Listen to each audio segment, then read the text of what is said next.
Hey guys, welcome to our quick master's course on fear, brought to you by Mind Hacking Happiness. I'm Sean Webb. Okay, so in this course, we have 5 videos that are going to take you through the basics of understanding fear, because it is my belief that you need to understand fear in general before you can start to understand fears within your own life, all the way through understanding and identifying some of the fears that you experience in your own life, and then the extra step of how to eradicate some of those. And if you'll notice, in the next part of the video, and in this whole course in general, this was taped a couple of years back. Now, at the time, I double-checked just to make sure that it was the best information out on fear, which I still believe it is the best information available on the emotion of fear, so that you can understand how it works within you. So even though the video looks a little dated and it's in a lower resolution than what I'm recording here, don't think that you're getting old info, because this is latest cutting-edge stuff on fear that is still a decade ahead of the latest psychological sciences and the latest neuroscience, both of which I talk about in this first video. So anyway, with no further ado, here is the Quick Master's Course on Fear, Video 1.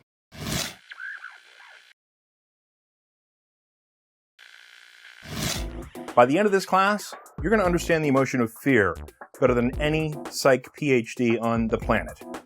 That said, here's how the class is going to go. Over the next number of episodes, we're going to discuss where the world is today in understanding fear, how that understanding falls short. Then we'll present the components and processes in the mind that cause fear. Then at the end of the class, we'll show you where your specific fears come from. And finally, what you need to change within you to remove all fear from your life permanently. And at that point, you will understand fear better than any psych PhD on the planet. But first, let's answer the question that might be floating around in your mind right at this very second. Why learn about fear? Well, in short, fear sucks. Fear is the response that, left unchecked, inhibits us from taking action to create an existence of happiness, joy, and fulfillment. Fear of change helps keep us rooted in the same old life ruts. Fear of messing up keeps us from trying new things. Fear of getting hurt keeps us from forging those great relationships with family and friends and romantic interests that are so nourishing to our souls. Our fears can keep us from ending a bad relationship, a bad job, a bad financial situation. In short, when all other excuses fall away, it's fear that's one of the underlying primary sources of pain and suffering in our lives. But what exactly is fear? Where exactly does this destructive, paralyzing force that sucks the courage out of life come from? Specifically, what causes it? And more importantly, because everyone's just a little bit different, what specifically causes fear within you? Well, today, we start that journey to answer those questions. By the end of this master's class on fear, you will not only understand the comprehensive definitions and permutations of fear, you'll understand the unique mechanisms within you that cause your unique set of fears. You'll better understand how fear limits your life, and you'll understand what must be changed within you to remove fear from your life completely and permanently. So, let's get going.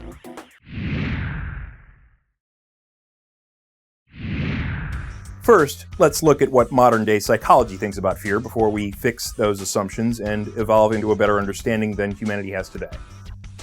Currently, there are 2 schools of thought on fear. The first comes from the neuroscientific community, which says fear is a function of the brain that is an evolutionary trait developed through natural selection over millions of years. The second comes from the psychological community, which says fear is a learned emotional response that is developed through interaction with people and the environment. In the neuroscientific camp lies the supporting evidence of natural fears that exist within us, like the startle response and a baby's natural fear of heights. In the psychological camp lies the supporting evidence of the subjectivity of fear, how 2 different individuals can be afraid of completely different things, and how some fears can be learned to be overcome. Well, the reality of fear is that it's a mixture of both the neurological and psychological definitions, mixed in with some extra stuff that neither side has discovered to this point. However, that said, with some very recent studies that were published just a couple of months ago, they are on their way to discovering those things. But that said, there are still huge gaps in understanding that both the neurological and psychological experts are missing about fear.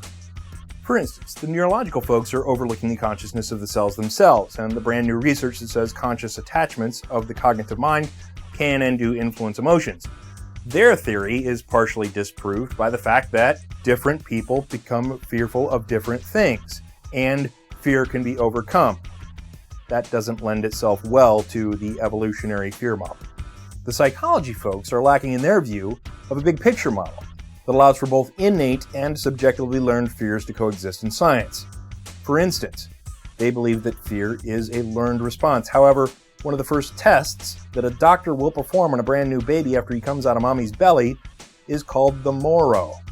And the Moro is where the doctor picks the baby slightly up off the bed and drops him down suddenly, triggering a response of flailing arms, which is assumed to be the baby's reaction to try to catch itself from falling. This is a natural fear response that is outside the current explanation that psychology has on fear. So what psychology doesn't understand about fear is that the fear response itself isn't actually what is learned, it's just the triggers that are learned in each individual. And neither side has a model to explain both sides of the equation. So you'd think a master's class on fear would be able to produce such a model, right? Well, of course. And here it is. This is our working mind model. It lays out the components of the mind that create our conscious existence. The ones we're interested in are down here. These are called the emotional influence system. And it's the operation of these four components that create every emotion you have ever and will ever experience. See, fear has a specific rule set that when the characteristics of the emotional influence system are meeting that definition, fear is generated within you. 100% of the time, without exception. And this little fact is what blows all current understanding of fear out of the water. The fact is that there is a definition of fear based on these components that works 100% of the time within all humans, and that is what pushes psychology forward 100 years and allows us to present the master's class on fear. Regarding the emotional influence system, the four components are the equation of emotion, the definition of self within the mind, otherwise known as ego, attachment strength or attachment level, and finally, the valuation or valence adjustments of those attachments.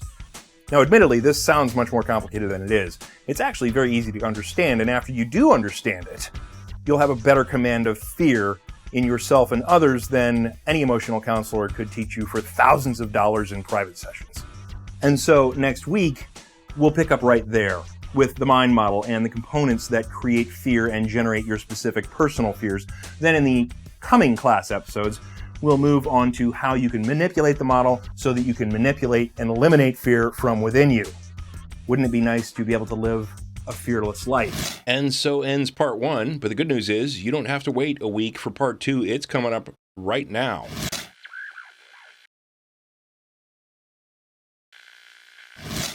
Last class, we covered the basics of fear, and we introduced the mind model that includes the emotional influence system, which explains the exact process the mind follows to create the fear emotion response. This class, we're going to dive into that model to explain the details of the emotional influence system, and we'll introduce the first ever infallible definition of the emotion of fear. So let's get started. First, we need to understand the difference between the brain and the mind.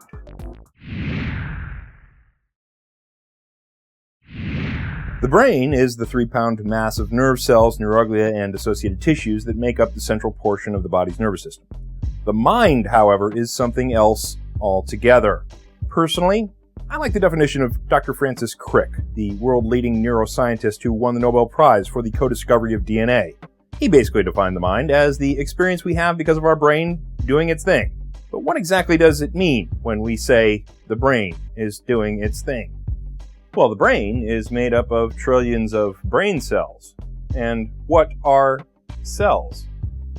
Cells are living, breathing, eating, eliminating, thinking, and decision-making creatures who come together in a symbiotic society to serve a larger purpose than their individual existence. Now, science conditions us to ignore the consciousness of our bodies by discussing it like it's a machine similar to a car. Just as we might explain, the doors contain the passengers inside the vehicle, the engine creates power for the motivation, the transmission provides motion to the drivetrain, and the exhaust removes the waste from the system. Doctors would tell us The heart pumps the blood around the circulatory system, the cells catalyze the oxygen into action, the kidneys purify the blood, and the bladder removes the waste. And when you're a kid, this honks the horn. Beep. It's ridiculous how much we don't know about the human body and the independent intelligence of our brains as the central portion of our consciousness within it. But here's what we can assume just by looking at basic evidence. Our bodies are clearly more intelligent than we are. On day one of coming out of mommy's belly, it's our cells that already know how to crawl up mommy's belly, suckle on a nipple, and do all the things necessary to digest the milk into that wonderful, wonderful waste. Can you tell I have a 2-year-old? So just from that alone, we can tell that the cells are supra-intelligent. If we needed proof of their consciousness, we could look at the things like the activity of the white blood cells, which in their charter can form what are called pseudopodia, which are fake temporary feet, to crawl upstream against the flow of blood to get at a brand new pathogen the world has never seen. That denotes an intelligent decision-making ability. When you burn your hand on the stove, the message of pain doesn't even make it to your brain before this guy, somewhere in your backbone, says, the cells in the hand are being hurt and we should initiate the muscles to move the hand to avoid further damage. Your brain doesn't even get to chime in. Science, of course, calls these things autonomic or involuntary. But involuntary from whose perspective, really? It's not involuntary from the perspective of a conscious, intelligent cell. In fact, it even makes logical sense from their perspective. It's only our hubris of man that doesn't allow us to think that we may not be the most intelligent creatures on this planet, let alone the universe. More evidence? Placebos can influence the cells within us to cure deadly diseases without any medicine if you simply believe the disease into non-existence. Okay, so now, getting back to fear. Although you come into the world with your brain cells being fully intelligent, your mind, however, is pretty empty. And it turns out, this is actually a great design feature. See, the world is an ever-evolving, ever-changing environment, and because of this, we, as the waking hours custodians of the body, actually need to come into the world with a clean slate, so that we can fill that clean slate with what we learn about the environment which we're born into. An environment which could be totally different than the one that the last generation had. And so actually it's a survival mechanism that our mind is almost totally blank when we're born. It's so we can then learn about our environment and about how we fit in within that environment. So we can remember where the food and water is, and so we can know where to find shelter, and so we can learn the language for saying, "Wanna shag?" So in this charter of the mind, starting out blank, so it can help define the world and your existence in it, it's not unreasonable to think that it's pretty important for the mind to know that the definitions and lessons it's learned are correct. Because when you're talking about learning that it's safe to be 100 feet from a bear, but it's not safe to be 99 feet from a bear, if you're wrong about that 100 feet thing, there could be some dire consequences to that mistake. And this need of needing to have our definitions and understandings of the world be proven correct within the mind was not only the reason for our constant judgment within the mind, but it's also the basis for the first component within the mind that helps cause fear, the equation of emotion. So, the equation of emotion is simple.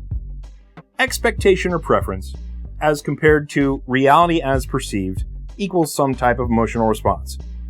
How it works generally is when expectation or preference matches reality as it's perceived, a positive emotion is the result. When expectation or preference is different than the reality as perceived, then a negative emotion is the result. Here's an example. Let's say you like a certain sports team. So your expectation or preference is that they win the big game. So when they win the big game, the equation of emotion is more balanced, so you experience positive emotion as a result. If your team loses the game, there's an imbalance in the equation of emotion, which means you will experience some sort of negative emotion. Now, here's the cool negative proof of this equation. If one side or the other of this equation isn't present, no emotion is the result. For instance, if you don't care about sports, the game happens and you experience no emotion when you find out who won. Similarly, if you do care who wins, but the game has happened and for some reason you don't know the score, no emotion about the game exists. Yes, it could be driving you nuts that you don't know the score of the game, but that's another instance of the equation of emotion where your preference is that you know who won and the reality is that you don't. And if you think about it, this fits perfectly with the charter of the mind, which is to help you understand the world and your place in it so you can survive. And when something isn't as you expect or prefer, a mini meltdown occurs in the form of negative emotions. Now, fear has a specific definition, and that definition is, at any time there's an imbalance in the equation of emotion related to a potential threat to anything the mind associates with its definition of self, fear occurs. Now that sounds more complicated than it actually is, so let's talk about the component of the mind that is connected with the understanding of self for a second, and you'll see just how simple it is. The component within the mind that is actually defined as the mind's definition of self is called the ego. Now, for our purposes, the ego can actually be mapped, so we can watch its development from early childhood forward. And so early in our lives, the ego starts out kind of empty. Images, smells, sounds of mom and dad start the chain. Then mommy starts pointing fingers and teaches us you, mommy, doggy, Aunt Patty.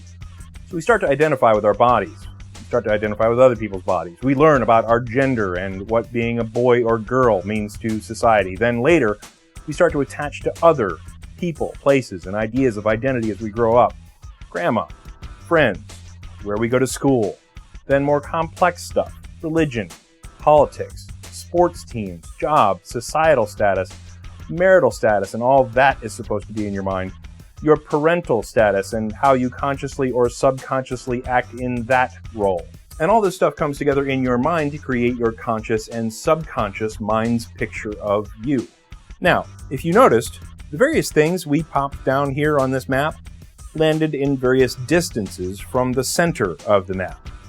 We did that for a reason, because not only do attachments to various things occur in different people, they occur at different power levels for different people also.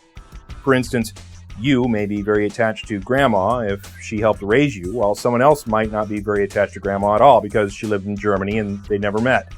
Some people are not so big on sports, while others get so attached to their team they shed tears when they lose. And so this attachment power variance serves two purposes in our understanding. First, the fear you experience about one of your attachments is directly proportional to the attachment power of that attachment. If you're just a little attached to something, you feel a low level of fear about it. If you're very attached to something, you will experience a more pronounced fear. And these two measurements, attachment and power of attachment, together become well representative of how billions of people on the planet can be individuals regardless of other things that make us different, like brain chemistry, etc. And what else this component does is allows us to give fear an unmoving, unchanging definition that works for all people on the planet 100% of the time. And that definition being, fear occurs at any time any one of these things we're attached to falls into a potential threat situation or potential devaluation. And with psychology saying fear is a learned emotion, with our new understanding, we can see that it's clearly not a learned emotion, and that it's the same reaction within the brain every single time that something on the cognitive ego attachment map falls into jeopardy of being devalued. What is learned is what an individual winds up attaching to as the definition of their existence. That's what is learned. And it's because the mind attachment map looks different within each individual on the planet. That's why fears within each individual vary. That's why a person who identifies with their body as the main portion of their existence shits their pants when a bear walks out of the woods 20 feet in front of them, and while a Buddhist monk who does not identify their body as self can fearlessly douse himself with gasoline and set himself afire in a final act of war protest. And the rest of our fears prove out the model here as well. When a car is sliding out of control in our direction, the level of fear that we feel is substantial, thanks to the high level of attachment we have with our bodies. When grandma has a heart attack, the level of fear we feel depends on how attached we are to grandma. If we're closer to grandma, the fear is greater of losing her. If she's a stranger in Germany who we've never talked to, a mild concern might surface, if that. When a certain sports team is about to lose the game, where if we were a fan of that team, we get concerned. If we're not even attached to the sport, we couldn't care less who wins and feel no fear in relation. But the thing that doesn't change is the fact that there is a threat to an attachment of the mind's definition of self. And it's because of that that the brain reacts in a pre-wired fashion by initiating the fear response, including the adrenaline rush and capillary constriction and the heart rate increase and the focused attention reactions, etc. The most common fears in the world, fear of the dark, isn't a fear of the absence of light, it's what's out there in the dark that's a threat to me. Fear of heights isn't the height, it's the potential threat of the fall and its effects on the body. Fear of public speaking isn't the words that must be spoken, but the fear of the potential threat to your idea of self, or what others will think of you if you screw up, or when people will judge you by looking at your body while you're up there. Because if you don't have those specific attachments, or you learn to get over those attachments, you get over those fears, which wouldn't be possible if it were only the brain's evolutionary features that dictated fear, as the neuroscience suggests. And regarding psychology's understanding, the innate fears that psychology must exclude from their current understanding of fear as a learned response, like when the doctor performs the Moreau on a newborn baby, like we discussed in part 1, when you're dropping that baby down suddenly, that throws the perception of a potential threat into the baby's consciousness regarding its body stability. And remember, the body is one of the first things that we connect to, so the current psychological definition of fear isn't complete either. But things like the Moreau and irrational fears fit perfectly in our new model of understanding. So now you officially understand fear better than current psychology and neuroscience PhDs do. What's next, though, is to fully understand how this process creates havoc in your life, and for you to also understand your exact ego map so you can then pinpoint the catalysts that cause fear within you in various situations. Because the model works in reverse also. So if you know what you're afraid of, you can figure out what your attachment is that creates that fear and learn more about your mindful self, which can bring about a heightened level of inner peace, which is what we're going to talk about in part 3. And with a little wrap up, that's basically the end of part 2. But again, the good news, we put all 5 videos in this video. So here comes part 3.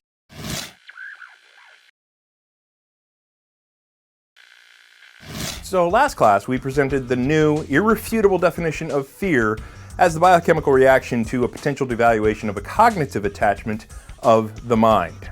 What? Or more plainly put, we explained that when an idea that you are attached to falls into jeopardy, fear is the result. And we discussed how this definition actually solves a 4,000-year-old mystery of psychology regarding the exact components within the mind that cause people to experience fear.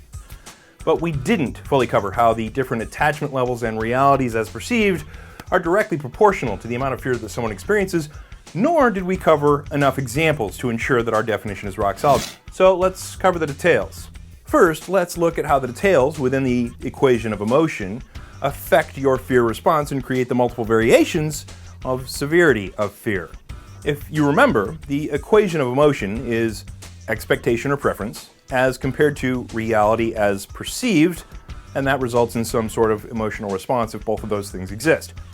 And in the case of fear, when the EP, expectation or preference, has something to do with the valuation of an attachment of the ego, and a perceived reality is present as a threat of that valuation, fear occurs. But what variation or level of fear depends on 2 things. First, there's the attachment level of the thing being threatened, like we talked about in part 2. For instance, if you're very attached to grandma and she has a heart attack, your fear of losing her is substantial partly because of your strong attachment to her. If, however, grandma lived in Germany all your life and you never actually met her and everyone told you she was a mean and nasty person, your fear of losing her would be less acute. A mild concern might surface, if that.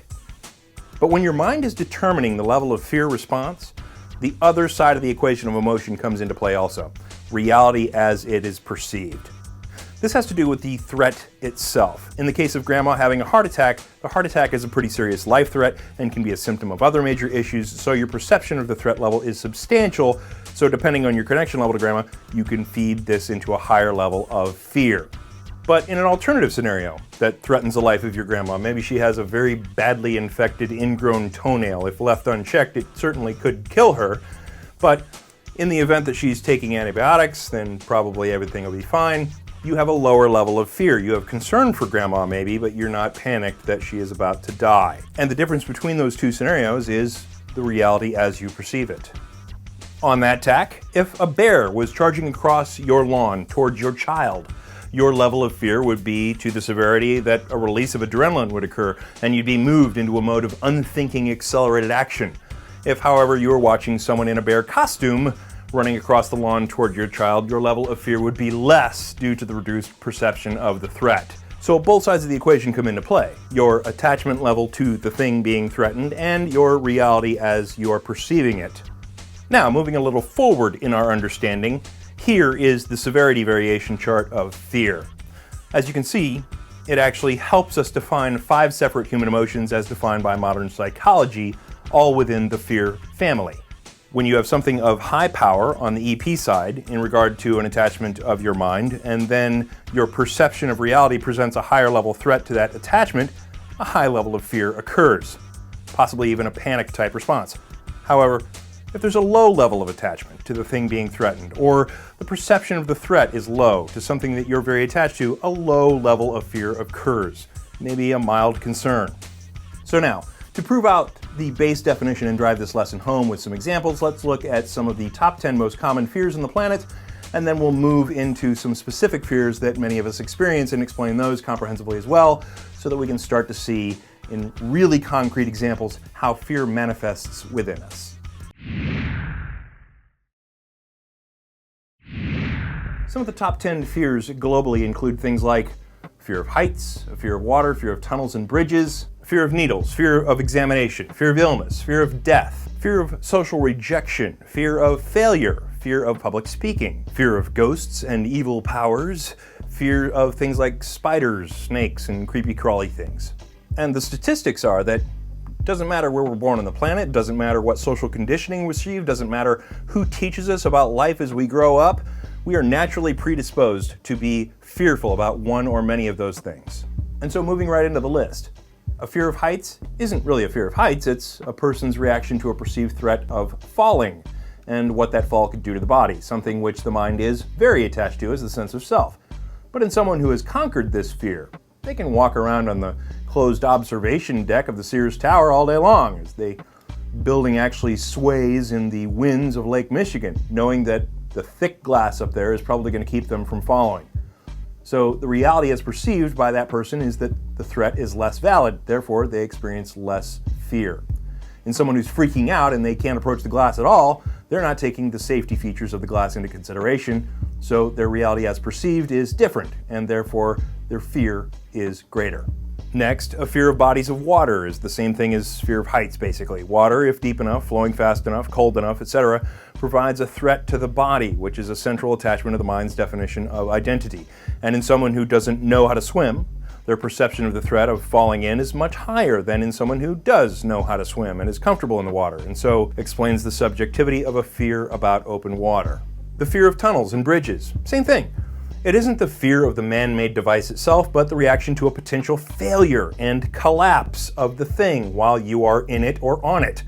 Either of those potentials pose a threat to the body, which is the mind's main attachment of identity, and in someone whose imagination makes it easy for them to see a collapse, they have a higher fear level than in someone who sees the tunnel or bridge as an engineering marvel that will probably be in place for hundreds of years. The fear of needles is specifically a reaction to the breach of the skin, and just like the cells can communicate to us when they're hungry, when they want rest, when they want sex, there within us also seems to be a natural message that things poking holes in us to let in pathogens is not a good idea. And of course, with the same reasoning, it's very easy to understand the fear of illness and the fear of death and the fear of injury. All those create a threat of non-body continuation, and the perceived reality of that threat, of course, comes into play here. The potential for a car to hit you as it's sliding towards you creates a different threat perception than the chances the moon is suddenly going to drop on your head. And so you have a different level of fear as the result of those two situations. Now, all those being very similar and easy to explain, it's at the fear of examination that allows us to start bridging out away from the mind's attachment to the body into the mind's connection to other cognitive ideas of self. Certainly a medical examination would be an opportunity to find threat to the body, but fear is also felt by school students when examinations come in the form of tests and quizzes. So what's going on there? Well, attachments within the mind can include how a student looks upon their grades as a reflection of their intelligence, or their ability to learn, or their discipline to study the material, all of which society attaches to perceived self-worth. So, what's at stake when an A or an F is handed out isn't just a letter grade, but a validation or an attack on a student's very perception of self in regard to their intelligence or capability as a student. And if that student's score causes a perception of others to see that student differently than the student sees themselves, there is a definite threat to an idea of self there. And thus, the fear response occurs in some students when it's test time. Because for students who don't give a shit about how they're seen as a student or don't connect the letter grade of the class onto their sense of self or their sense of accomplishment, they don't fear the test. They don't care. And our same model holds true for fears like that of social rejection. The mind attaches to ideas of self-value, and acceptance of others is evidence that you're okay, that your existence is valued within society. If an instance of social rejection occurs, however, that's a situation where the mind's perception of self is devalued, where all of a sudden we're not okay, we're not accepted as is, and thus fear is the innate response to that potential devaluation being a possibility. If I'm rejected, I am less. It's a potential attack on the attachment of the mind regarding the perception of self. Contrarily, and true to the model, if your reality as is perceived is that you don't care as much about what people think about you, you're less concerned with social rejection. If you get your sense of self from what others think, oh my God, what are people going to think when that happens? You can live your entire life in fear of everything that you do or everything that could happen. The fear of public speaking. The potential threat comes in the form of questions like, how stupid am I going to look if I screw this up? How unintelligent am I going to seem if I can't read this fluidly?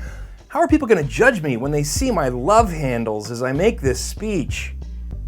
For people like me, who don't care what you think about my ideas or my extra fat, I speak confidently knowing this is going to be seen by hundreds of thousands of people eventually, and I do so without giving a flip.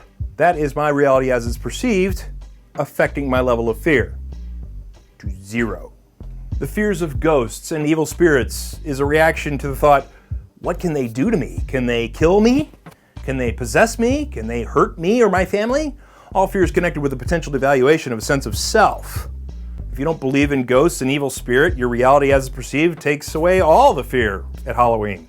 Fear of spiders and snakes and other creepy crawlies may partially be an evolutionary development that teaches us to stay away from poisonous things, but we also can't rule out the possibility of it also being a reaction to the cognitive mind saying, ooh, hey, that thing has 8 legs where I have only 2 and it moves really fast. Can it hurt me? Look how fast that snake can move without any arms and legs. Am I in danger? Again, it fits. And if you've gotten over your fear of spiders or snakes by learning about them or how to handle them, you adjust your reality as it's perceived, and that allows you to feel less fear as a result. But let's move beyond the top 10 fears and look at a couple more complex fears that we experience in our everyday lives. Okay, so let's say you're in a shitty relationship. And you know there's probably something better out there for you, but you're not sure enough that you're ready to pull the trigger on ending your current thing. Well, that's fear rearing its ugly head. For many of us, our sense of self is connected with who we're with, relationship-wise. I'm so-and-so's significant other. So there's the attachment to so-and-so, and there's the attachment to the relationship status itself becoming a part of your world, and all the attachment to what both of those mean to you in your mind. And then for some of us, our value of self is connected with the ability to be loved, i.e. I'm in a relationship, which is proof someone loves me. And or for some of us, our comfort of self resides in a connection we have with our friends who are in a similar relationship status, i.e. my friendship with so-and-so is closer when we can bitch about our significant others together. And or maybe your sense of self is connected with what society or your family says your relationship status should be, i.e. I'm supposed to have a significant other because I am expected to. And all those attachments and the fear of loss of those attachments, the fear of devaluation, can keep you in a shitty relationship. Because whatever those attachments are in your mind connected with that shitty relationship, regardless of how shitty it is, there is a threat to the mind's sense of self when you start talking about ending it. Who will I be with when I'm single? Will I ever be loved again? How will I relate to my relationship-committed friends? How will the kids react to me and or the end of the relationship? How will my parents or other family members react? And all these things are fears. all connected with your sense of self and the potential devaluation that you could receive as a result of the action. Your perception of these issues, your RP, can adjust your fear. If you care about those things, then your fear is higher and you delay ending the bad relationship longer. If you don't give a flip about those things, you don't care what other people think, and your happiness is what you care about the most, you end it sooner than later because you're less fearful about the change. Let's take a current event example. Let's say you're fearful about losing your job. Well, if you are, it's because your mind attaches to your job as your sense of self. In addition, there's an attachment to the idea that society tells us we're supposed to be productive, beneficial members of society and that we're supposed to have a job and be working. And then there's the threat of losing that status. And then there's also the attachments that money brings into your mind and what that means to you and your ability to pay the bills and how that affects your sense of self. So if you think about it, there's a lot of you, or at least your mind's perception of you, that's at risk if you lose your job. And the more you're attached to those ideas and the more real you perceive the threat, like your company's already announced layoffs, the more fear you might feel. Incidentally, my friend, Mark, just lost his job a little while ago, and now he's continually finding excuses not to apply to new ones because of his fear that each rejection means to his understanding of his existence. He feels that it's an attack on him every time he gets a rejection, and so he's afraid to apply for a job. Sorry, Mark, but you know I'm right. So let's look at one more quick real-life story from this last weekend. I saw my 2-year-old son experience fear just this last weekend when we were hiking out near the lake. We stopped along the lakeshore where he started throwing pebbles out into the water, right? Watching the ripples. And so when he was occupied with picking up a pebble, Daddy picked up a short piece of thick tree branch and threw it about 20 feet out into the water without a warning. Kasploosh! I thought this might be a fun little surprise for him, but Declan immediately looked up in fear of the large splash and took 4 steps backward rather quickly.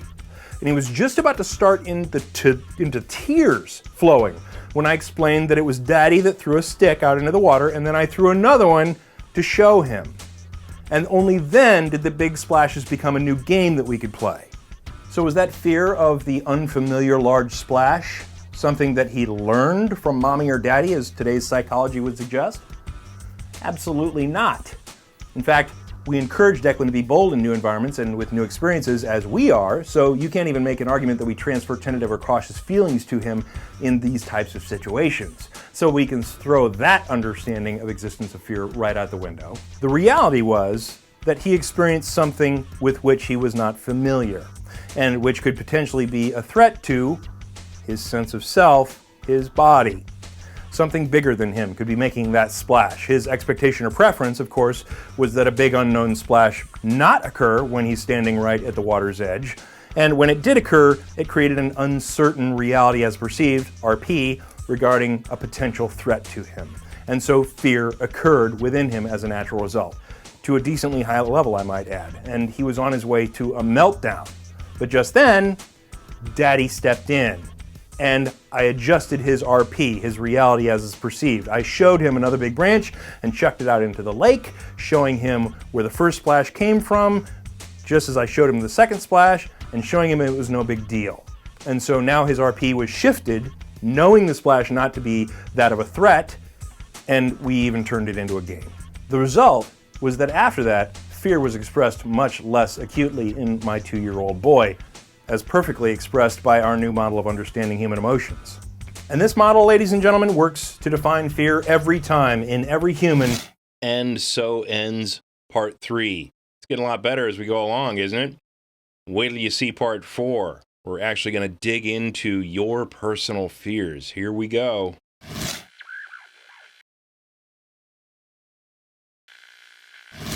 What are you afraid of? No, I mean, seriously. What in particular are your unique fears? Are you afraid of the dark? Are you afraid of heights? Are you afraid maybe someone in your family is going to get cancer this year? Are you afraid you're going to run out of money and be forced to be a Walmart greeter when you're 80? Are you afraid your kids are going to embarrass you somehow by getting bad grades, or by falling in with the wrong crowd, or by getting arrested for getting drunk and running through the courtyard of a convent naked screaming, "God loves my penis"? Well, today, I'm going to help you identify exactly what it is within you that causes you to have your specific, unique fears. Let's go. So what are you afraid of? Wait, before you answer that, don't tell me. I don't even need to know. Why? Because if you recall from the last few episodes during our master's class on fear, we explained the exact mind process that causes fear. So you don't need to tell me what your fears are to figure out how they come about in your head. Because you already know that you have a portion of your mind called the ego, which is the laundry list of things that you attach to in your mind when you think of you, and that along with some variances in body structure and brain chemistry helps make you an individual on this planet of people. And you know that at any time any one of those attachments of your mind falls into a threatening situation, some level of fear occurs within you. And you know, based on the equation of emotion, you know that how attached you are to the thing on your sense of self list determines how much fear you feel. Like when a runaway bus is heading straight towards a child in your family, that child being a high power attachment in your mind, you feel a high level of fear, maybe even a panic. In contrast, when your favorite team is about to lose the Super Bowl with a last-minute opposing team field goal, that team being a lower level attachment of identity in your mind, well, that situation, of course, winds up causing you a lower level of anxiety than the bus running towards the child. And you also know that on the other side of the equation of emotion, your perception of reality also contributes to the level of fear you may experience as well, like when a bear is running after you versus someone in a bear costume running after you. Perception adjusts fear. And so you know, better than any psychology or neuroscience PhD knows at this point, how fear comes about within you. You know the mind's process. You now have the answers to this 4,000-year-old riddle of psychology. But did you know that you could also use the process in reverse to identify the things way under the surface in your mind that are causing you all your fears, so that you can reduce and even eliminate all your unnecessary fears by changing your mind? See, I'm not afraid of being embarrassed. I'm not afraid of getting sick. I'm not afraid of any of my family members dying. I'm not afraid of failure. I'm not even afraid of death. See, fear doesn't exist here. But how'd I do that? Well, as we mentioned a couple episodes ago, if one side or the other of the equation of emotion doesn't exist, no emotion is the result, including the emotion of fear. So let's take a look at that. If you have no attachment to something that is being threatened at the moment, you have no fear about that threat. I'm gonna pop this balloon, I swear to God. And you're like, well, f***ing pop the balloon, I don't give a shit, weirdo. But if I said that same thing to my 2-year-old son after letting him play with that balloon for 5 minutes, tears of fear come a-streamin' out of his eyes.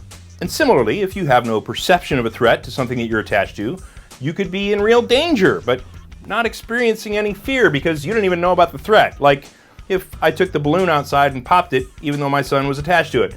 And the more attached you are to whatever it is, and the more real you perceive the threat, the stronger the fear reaction. Why can't we use this process in reverse to help us better understand what causes our personal fears? Well, actually, we can. See, if you know that you're anxious about something, or fearful about something, or nervous about something, or whatever the level of fear is in the fear family that you're experiencing, you can ask yourself then 2 questions. 1, what is it that I'm attached to that I'm worried about? And 2, what is the threat that I'm perceiving? Because without those 2 things, it is impossible for you to have any fear about anything in your life. You have to have both sides of the equation for fear to occur. For instance, if you're afraid that your kids are going to get bad grades in school, or if you're in school and you're afraid your parents are going to see the bad grades you're getting, but you've never tracked it back to why you're afraid of the bad grades situation, well, it's pretty easy to see that the bad grades are the reality as perceived in the equation of emotion, right? The RP. And from there, the EP, the expectation or preference regarding the idea that you're attached to, is pretty easy to figure out. For instance, if you're the parent in that situation, it could be that you're attached to ideas of your kid getting into a good college as being the thing that's at risk. You could be attached to ideas of your kid being the smartest in his class as what's being at threat. If you're really sick, you could care about how those bad grades reflect on your ability to be a parent. If that's the case, get over yourself. But regardless of whatever it is that you've attached to, there is something there that you have attached to that you can ferret out without too much thinking about it now that you know how fear works within you. Because you can imagine if you're the kid who's afraid of the parents seeing the bad grades in that situation, well, the kid is certainly in the position where he or she could be attached to what the parents think about the child at that stage. Or they could certainly be attached to not wanting to get into trouble, or they could be attached to not wanting to face the reality of the situation that a parental conversation would push, i.e. I can ignore the bad grades, well, if we're having a big old long conversation about it and I'm getting grounded, then that sucks. And all those things are being threatened when a D or F is pending.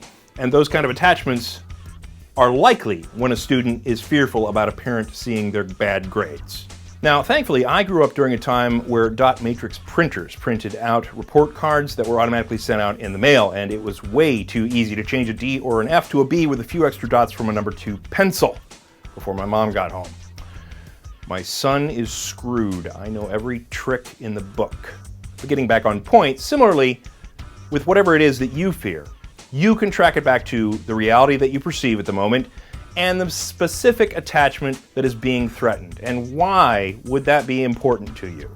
Because the fact is that if you can adjust just one or both of the EP and the RP in the equation of emotion, fear is lessened and can even be eliminated from your life entirely in that situation. Great enlightened samurai warriors did not have an attachment to their bodies as part of their sense of self. They were something more. So they could run into a field of battle where they were completely outnumbered with a fearless fervor that disheartened their enemies and created an environment for their unlikely underdog slaughters.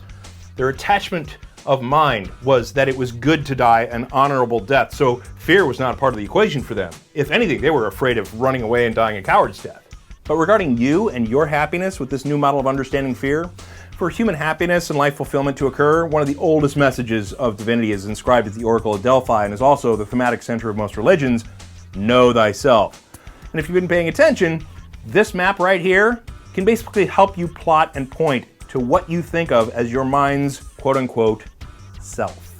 See, in understanding fear and how it works within you, you can now easily map your tendencies of how you see things through your reality as perceived, and you can certainly map your attachments that cause every emotion you have ever and will ever experience. And what can you now do at the point that you know those two things about yourself?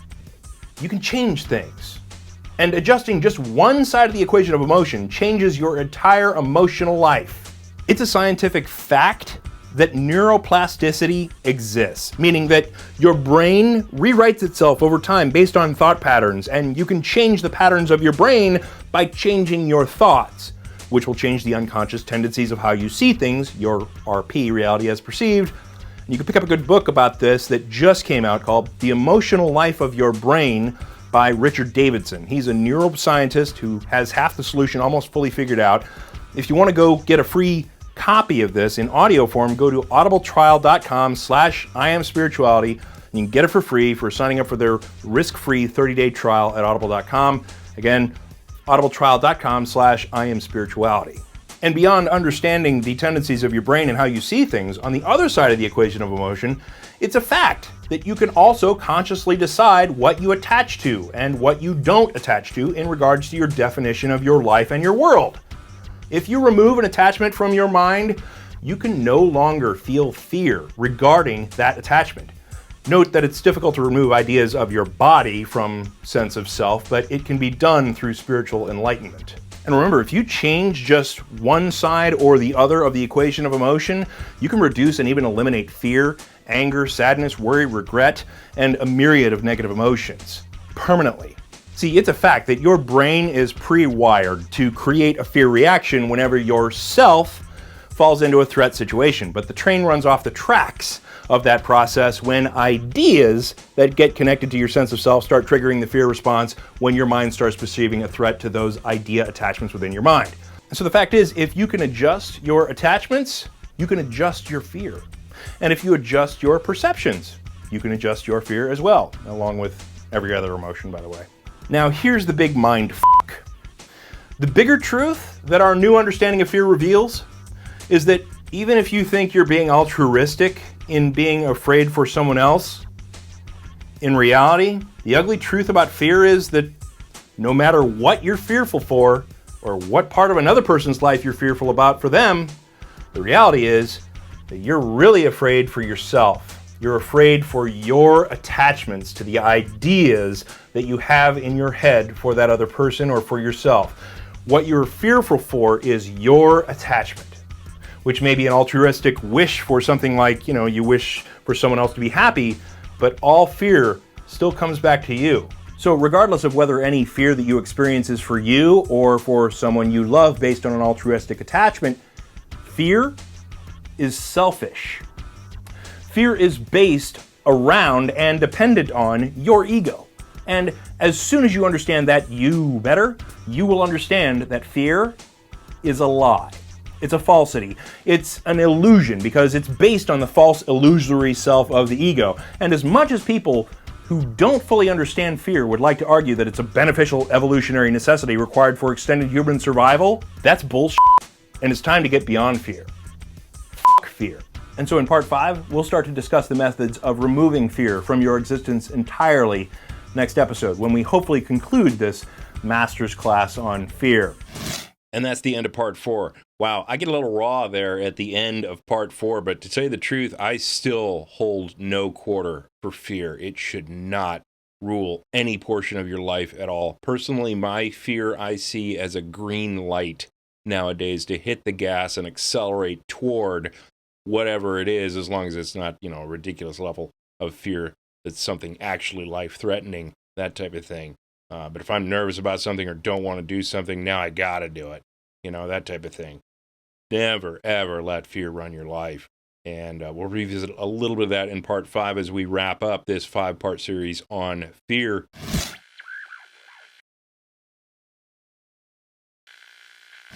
Okay, so we're going to try to make this the last episode in our master's class on fear. So far, in our previous episodes, we've provided the first ever infallible definition of fear, solving a 4,000-year-old mystery of psychology. We've explained the complete process that the mind takes to create fear.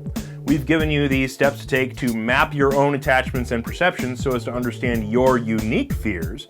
And today, we discuss how to remove fear from your life entirely.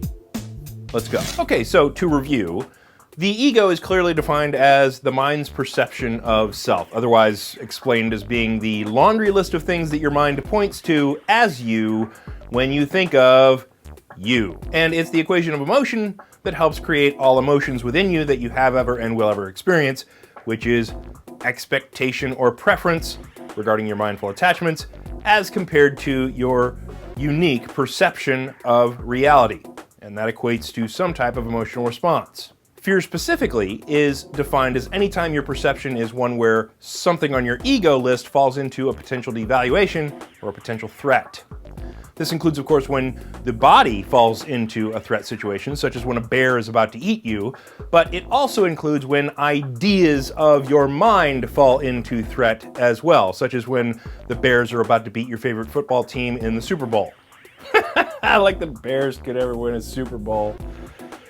Oh, 1985. And the level of fear you then experience, from mild concern up through panic, is dependent on the power level of your expectation or preference regarding your attachment and the validity in your mind of the reality as you are perceiving it. And if you need a refresher or any of that was over your head, review parts 1 through 4. So, knowing exactly how fear works within us 100% of the time, how then can we take that knowledge to remove fear from our lives completely? Well, that's actually a pretty simple question, because the fact is that in science, if you know how a process works, and you can take control of one or more of the variables of that process, or remove one of the variables of that process, you can subsequently break that process. And so, using that scientific fact for our foundation of eliminating fear, let's look at how to break the process that causes fear within us. Okay, so the fear process is, of course, predicated on 2 variables, both of which we can control. Those variables are, 1, the attachments of ideas that we think of as me, and 2, our perception of reality as defined by our mind. Because we know that fear occurs when the expectation or preference of an idea we include as part of our world, I really want the Bears to win the Super Bowl, is threatened by something that we perceive as a threat to that idea. The Bears are up by 2 with 30 seconds to go, but the opposing team's gonna kick a gimme field goal. Or as another more serious example, maybe your attachment is that you need a job to pay the bills and feel like a productive member of society and a valued person in your family, but After 6 months being out of work, no one is calling you from all the resumes you've sent out, and now you're getting a little nervous. But in either case, or in any case that you could think of for that matter, there is an attachment of the mind that is being threatened by your perception of reality, and that is what is causing your limbic system response of the fear in your brain. So breaking fear is as easy as breaking either the EP, the expectation or preference regarding the attachments of certain ideas in your mind, or adjusting your cognitive processing of your reality as perceived. And if you change one or the other of those, you will change and even potentially eliminate the fear response from within you. Like I said last episode, fuck fear. Let's take a specific example. Let's say you're one of those people who are afraid of how people see you or judge you. So you care about your clothes, you care about your grooming, you care about what people think of the music that you listen to, you care about what people think about the television shows that you watch, you care about covering up those love handles, you care about hiding the skeletons in the closet of your life. And caring about how you are perceived by others is a low level of fear because you hold other people's judgments of you as an attachment in your mind, which is a portion of your identity. So when others devalue their perception of you, it actually devalues your egoic identity. It devalues your you in your mind. And so true to our definition, the fear of that potentiality is a result. So what does common sense tell us regarding how you could alleviate this fear and cure yourself of this mental illness? Well, if you didn't care about what others thought of you, if you released your attachment to their judgments in your mind, you would eliminate the expectation or preference of that attachment altogether, which would break the fear process. The simple fact is that if we want to truly reduce or eliminate fear from our lives, it's in this little circle of attached ideas that our solution is found. Because the more stuff that you can sweep off of this thing, the less fearful you will be in life in general, because things are required to be on this ego attachment map to create fear. If no attachment exists, fear does not exist. For instance, those Buddhist monks or Indian sadhus or enlightened Christian mystic masters who do not identify with the body as their definition of self, they don't fear death. You might be able to startle them with a loud bang or some similar unexpected noise, but if you were to put a gun to their head, they would stare at you in complete calm contentedness, even if they knew you were going to pull the trigger. How are they fearless? Well, because they don't have the attachment of their body in their mind's sense of self. They see themselves as spiritual creatures beyond the body. So you are threatening something that they're not attached to. So no fear is the result. So just like you being afraid of how people see you, maybe, if you remove that attachment of how others see you as a reflection of how you see you, then you can walk out into the world and be you without the fear of others negatively judging you. You can then see their judgments as what they are, a reflection and representation of them, not a reflection and a representation of you. If you don't have the attachment, you will not feel the fear of their judgment, and it will not rule your life or influence any of your decisions. Okay, so here's the big question. How do we remove attachments from our mind's ego attachment map? If it were really that easy, we would just all do that and then get on without fear in our lives, right? Well, here's what's working against us there.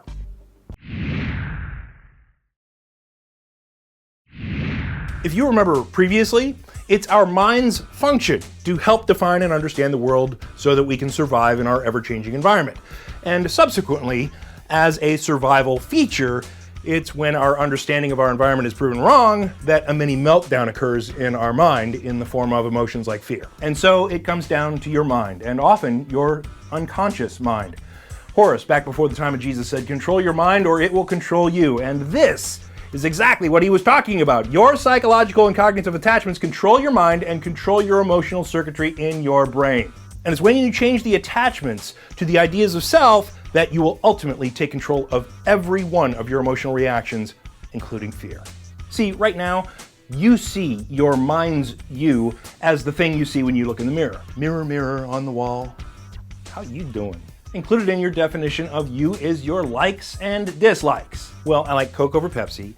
Believe it or not, I'd take Elizabeth Shue over Elizabeth Shannon, and I love the Bears. Included in your me map is your life story. Well, I'm a Navy man who went to Florida State University over Notre Dame because the women were hotter. Included in your world and your definition of self is your attachments to your family and your friends and your stuff. Well, all my family is part of my world, all my friends are part of my world, all my things are part of my world. All the things that I get from all those relationships and having those things are also part of my mind's existence. Included in your mind's you is your attachment to ideas and possibly groups in which you would include yourself. I'm a staunch independent Republican. I am my individual religion, I am my opinions, and I am fabulous. And so the key to getting beyond fear is either to, 1, remove each of those attachments individually, one by one, through painful and drawn-out reasoning and ego manipulation via psychological counseling, or 2, to take the path that will allow for a sweeping of the whole map clean by getting you beyond that whole egoic understanding of your existence. Because if you didn't have the attachments to sense of self regarding what other people thought of you, you wouldn't fear getting hurt in a relationship, making you the type of person that the opposite sex actually wants to be with. The fearless, awesome dive-in person. If you didn't have the attachments in your mind to the way things are now, you wouldn't fear change and thus could change your life for the better without sabotaging yourself all the time, without knowing it. If you didn't have the attachments to your body as your sense of self, you'd be able to better control your weight. And as a side effect, you would no longer fear death, giving you the ability to live life with a magical zeal that makes life an adventure. And so getting beyond all that bullshit, getting beyond all your understanding of you as your mindful attachments is the key to not only removing fear from your life, but attaining inner peace in general. Like enlightened teacher Thich Nhat Hanh says, "No fear is the ultimate joy.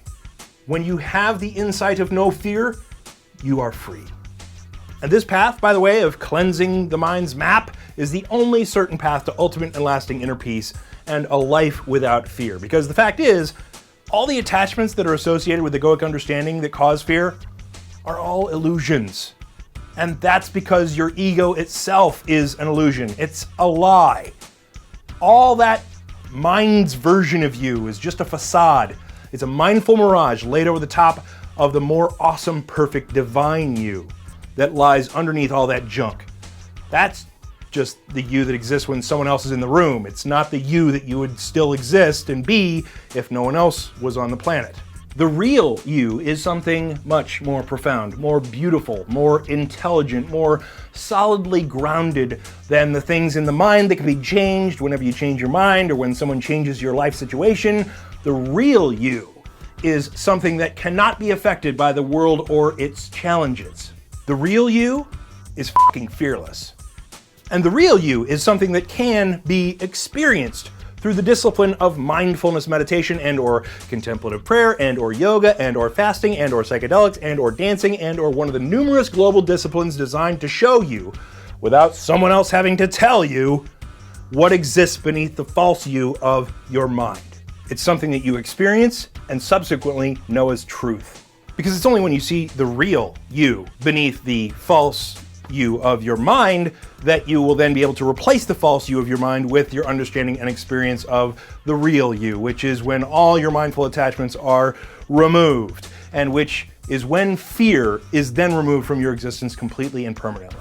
Now, through meditation and contemplative prayer, I experienced the phenomenon of what is called spiritual enlightenment, which is one of those experiences that can show you your real you that replaces your false you in your mind. So, now my life is one without the influence of fear. Just like Pema Chodron, Adyashanti, Eckhart Tolle, the Dalai Lama, Thich Nhat Hanh, Deepak Chopra, mostly, I love you Deepak, and thousands of unspoken others, by the way, you could put a gun to our heads and we most likely wouldn't flinch. That's because we understand the spiritual existence that exists beyond this body's life. If you discover the secret of your true self beneath your false self, you will be able to do the same. You'll be all like Obi-Wan Kenobi in Star Wars. If they strike you down, you'll become more powerful than they can possibly imagine. Yeah, I'm a little crazy, but I'm not lying to you. This stuff is the basis for the inscription of the Temple of Apollo at Delphi. Know thyself. And if you do learn the secret of uncovering your true self, you will reduce and potentially eliminate not just fear, but anger and all its variations, sadness and all its variations, worry, regret, and that stone-cold, scientifically proven health and body killer, stress. And so we'll conclude this master's class on fear with this step-off point to the next phase of our journey. And that next step is to dig a little deeper into your mind. And you can do that one of a few ways. You can take what you just learned about fear and dig a little deeper into your self-map, dig a little deeper into your perceptions, dig a little deeper into when you have a fear, outlining and identifying what the two components are that came together to create your fear, which will give you a better understanding of how your subconscious mind is working.